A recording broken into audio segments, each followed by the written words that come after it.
Hello, this is Matt Singer. I'm the arts and culture editor at Willamette Week, and my guest today is author Mitchell S. Jackson, whose most recent book, Survival Math, is a widely acclaimed account of growing up in Northeast Portland. He currently lives in New York. Mitchell, thank you so much for talking to me today. I really appreciate it. Yeah, thanks. I'm glad to be talking to the hometown paper. Of course. Yeah. We've been doing this series for like 2 months, Hmm. daily interviews with people in quarantine. And I think this is the first interview I've done since coronavirus became only the second biggest story Right. Yeah. in the country. But I do want to just start by asking kind of how you've been holding up in quarantine and what you've kind of been doing to pass the time and stay relatively sane. I've been doing it this week, but previous to this, I was actually on a fellowship at the New York Public Library all year. It started last May, and it was to research my next book project, which is a novel based on the 1965 Watts riots. Um, and so I was doing a lot of writing and reading and researching. And so when Corona hit, I had already anticipated. I mean, all I was doing previously that was like going to the library and sitting in there and reading and checking out books and writing. So I just shifted really that practice to home. Um, and so I've been doing so much reading, so much writing. I mean, spending like literally 8 to 10 hours a day at my computer, taking 3, 4 hour shifts. America has seen uh, sustained mass protest against police brutality Hmm. before, Yeah. in the very recent past. Does this seem different to you, what we've seen over the last week? It does seem different, but the character of it that seems different is the passionate violence, the burning of police cars, and to me that seems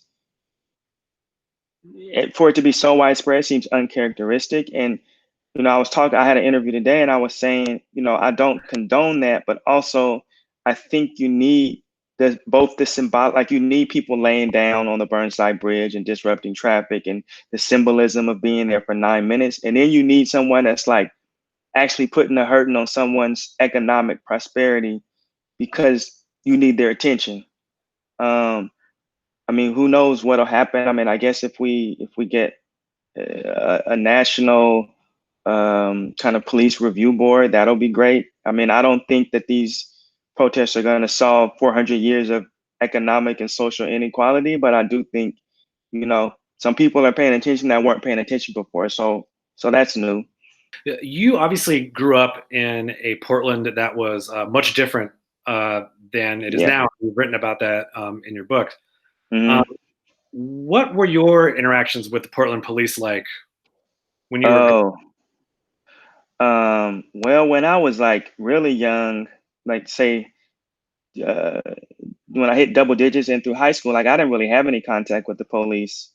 I didn't really start having them until I started selling drugs, in which I was always wary of, if they were behind me, would I get pulled over? And I got pulled over a few times when I actually had drugs on me, and they let me go. I mean, I think, I had my glasses on. Was- I looked like a student. I usually had a book bag. So they didn't really I didn't feel harassed. I do remember when I was in high school though, that's when gangs were really prevalent. And so they had a gang task force. And so they had certain officers that you would always see in the neighborhood. Jackson was one.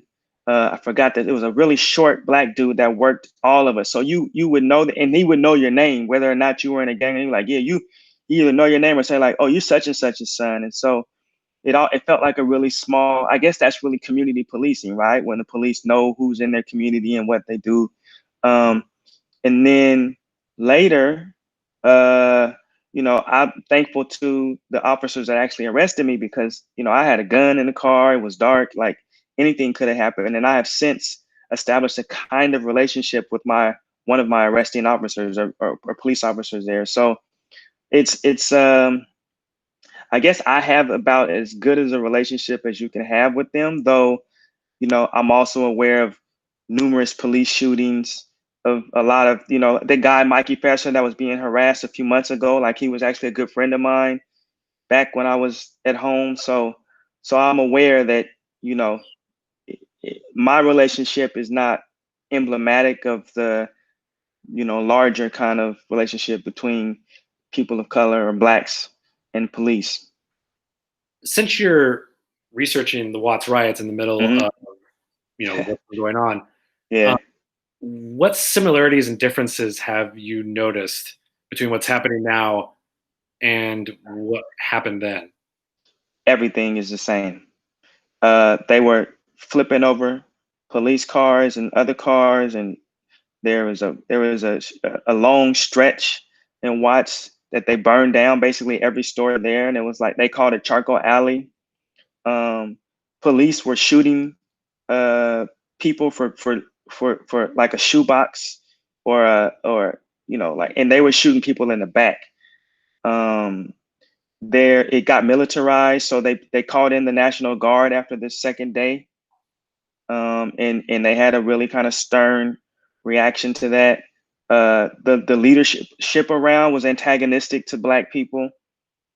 I think what's different though is the character of that riot was almost all Black, and now it's a more diverse demographic. So there's a difference, but there's so many similarities. Ultimately, I think what people hope comes out of this in the long run is, Mhm. a demilitarized police force and, the officers who are held accountable for their actions in the line of duty.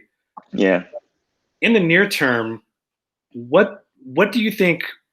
Uh, how will we know if these protests have been successful in the more near term? yeah, yeah. Um, I think we already know they've been successful in the near term because the 4 officers have been charged. Their charges have been escalated. Um, People are paying attention. This is at the top of the news cycle. Uh, President Obama got on today, tried to calm the nation. Uh, we're already having exposed more of the complete inadequacy and callousness of our administration. Republican allies are breaking with this administration. So in that sense, like, I mean, it just felt good to know that he had to run to the bunker.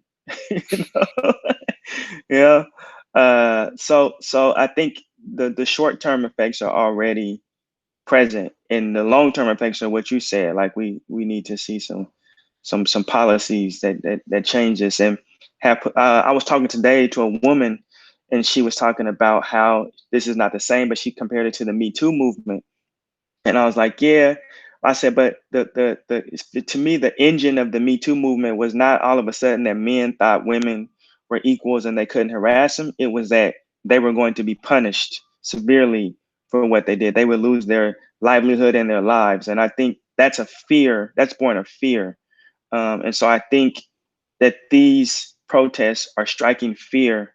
If they strike fear in officers who are inclined to be abusive, then that's a good thing. Does the potential of a Joe Biden presidency fill you with much hope that there's going to be any more systemic things happen? Man, listen, man. Uh, I'm. Let me just say this: I'm voting for Joe, Mr. Biden. Was it Senator Biden? Yeah, but Joe. I mean, Mr. Biden does not instill me with hope. He's like the least inspiring status quo you could have. Right. But like, it's like compared to what we have, he's like Michael Jordan. So it's like, you know, what we gonna do, man? It's not that many. We don't have any other options really. So yeah, I mean, I hope. I mean, he. I remember he had the one. I think it was the speech when the night where he won all those primaries, and he came out and he made us, because before that I was like, man, he can't even make a speech. But then he made that speech and I was like, oh, he looks presidential, and he wasn't fumbling, and he like, okay, this is like the president of, he's like a little better than Reagan, maybe. So we can get back to like regular oppression instead of, the supersized oppression.